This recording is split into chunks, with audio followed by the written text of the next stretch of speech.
ఇందా చెప్పాను కదా మీకు, చాట్ జీపీటీలో మా వాడు పిక్ పెట్టి విత్ బ్యూటిఫుల్ గోల్తో జనరేట్ పిక్ చేయమని చెప్పి అడిగా కదా, అమ్మాయి ఫోటో వచ్చింది, మా వాడి పక్కన ఉంది. మామూలు లేదు అమ్మాయి అయితే, చూడండి అసలు. చూడు, ఈ చాట్ జీపీటీ వాడికి దండం పెట్టాలి అసలు. ఇలాంటి అమ్మాయిలు మా ఏరియాలో ఉండరు. ఇప్పుడు దాకా గుంటూరు మొత్తంలో ఇలాంటి అమ్మాయి ఎక్కడ చూడలేదు. మా వాడు చూసి షేక్ అయ్యాడు. మామ నీ యొక్క స్పందన చెప్పు మామ, ఎలా ఉంది అమ్మాయి? అమ్మాయి బాగుందా బాగాలేదా? నువ్వు సాటిస్ఫై అయ్యావా అవలేదా? చాట్ జీపీటీ నచ్చిందా నచ్చలేదా? చెప్పురా, ఏమిటి మాట్లాడరా అవి మాట్లాడు. అమ్మాయి బాగుందా?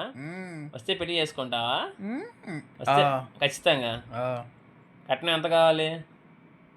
కట్నం చూసావా చూసారా ఫ్రెండ్స్, మా వాడు చాలా మంచివాడు, కట్నం కూడా వద్దంటున్నాడు. ఈ రోజుల్లో కట్నం లేకుండా ఒక అమ్మాయి ఏమైనా పెళ్లి చేసుకుంటారా? కానీ మా వాడు పెళ్లి చేసుకుంటున్నాడు. చూడండి, మా వాడు గ్రేట్. హాయ్ చెప్పు మామ మా సబ్స్క్రైబర్లకి. హాయ్ చెప్పురా. సరే ఫ్రెండ్స్, బాయ్ బాయ్, తుమ్మారే కలుద్దాం.